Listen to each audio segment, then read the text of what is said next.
Guys, anong pinagkaiba na itong nabili naming clip pan versus dito?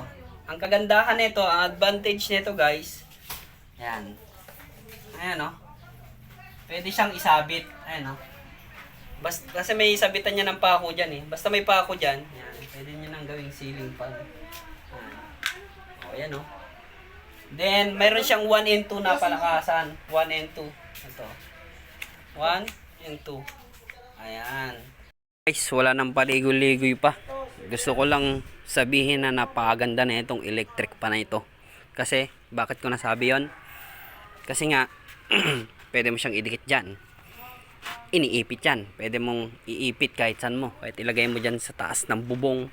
Basta may pag-ipitan ka. Then, the second one, may pagkapitan pa siya ng pako dyan. Oh. Ayan o. Ayan o.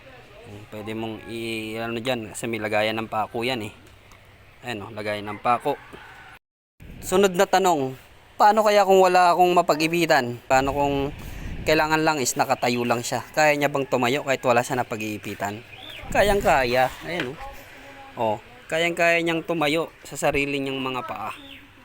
Umiikot siya, meron siyang palakasan 1 and 2. 1 and 2 yung palakasan niya. Then pwede mo rin itutok yan kung gusto mo lang nakatutok sa'yo, pwede naman. Tataas mo lang yan, oh. 'Di ba? Kagandahan nitong clip na to kahit saan mo pwedeng ilagay. Yan. Kunyari, gusto mo siyang parang ceiling fan, ayan. Para siyang ceiling fan. 'Di ba? Pwede mo i-adjust yan, ano. Medyo wala kasi isang kamay lang gamit ko pero na-adjust yan. Ayan, oh. Nayuyuko-yuko yan. 'Di ba? Then ayan, oh. Napakaganda. Diba? Tapos, basic to assemble lang yan. Napakadali lang i-assemble lang yan. At napakamura lang yan sa ating TikTok shop, Yellow Basket. Andyan, no? I-click mo na yan. Ano pang hinihintay mo? Tapos, 20W, 20 watts. Tipid yan. So, yun lang.